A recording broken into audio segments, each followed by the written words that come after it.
আমার এই ভিডিওটা তৈরি করা আমার নতুন যে সকল ছোট ভাই ব্রাদার কিংবা আত্মীয়-স্বজন, বন্ধু-বান্ধব, এমনকি বাংলাদেশি মানুষ যারা বিদেশের মাটিতে কিংবা দেশের মাটিতে নতুন কর্মজীবনে পদার্পণ করছো, তাদের উদ্দেশ্য করে আমার এই ভিডিওটা আপলোড দেওয়া। আমি সগীর, মালয়েশিয়ান প্রবাসী।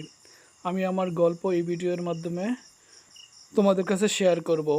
আমি 2013 সালে যখন প্রথম মালয়েশিয়াতে এসেছিলাম, তখন আমি 50টা স্যালারিতে ফার্স্টে কাজে লেগেছি। তখন ঠিক আমার পাশে আমি 8 ঘন্টা পরিশ্রম করে পেতাম 50 টাকা, কিন্তু আমার সাথেই 8 ঘন্টা আহ, কাজ করে সে একটি চাওয়াল চালাতে। তার বাড়ি সম্ভবত নরসিংদী কিংবা কিশোরগঞ্জ ছিল।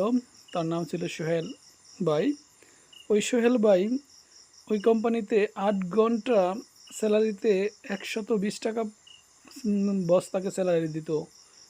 কাজ ছিল তার এসির ভিতরে একটা মেশিন চালাতো, কিন্তু সে নাকি তার 120 টাকাতে তার বলতেছে তার কষ্ট হয়, তার নাকি পোষাচ্ছে না, যাকে বলে যার পর্যাপ্ত হচ্ছে না। কিন্তু আমি ওই সময়টা থেকে ওই রাত্র আমি ঘুমাতে পারি না, যে আমি সারাদিন কত তার চেয়ে 3 গুণ পরিশ্রম করে পাই 50 টাকা, তাও আমি সন্তুষ্ট। কিন্তু যখন আমি তাকে টার্গেট করি, তাকে হিংসা নয়, তাকে টার্গেট করি যে সে আমার থেকে দেখতে কোনো দিক দিয়েই স্মার্টও ছিল না এবং কিনা স্বাস্থ্যবানও ছিল না, তো ওকে যদি বসেরা 120 টাকা দেওয়ার পরে ও সন্তুষ্ট নয়, অবশ্যই কেন, তার গুণ কোথায়? তখন আমি নিজে নিজে চিন্তা করেছি তার গুণটা অবশ্যই তার কর্মে।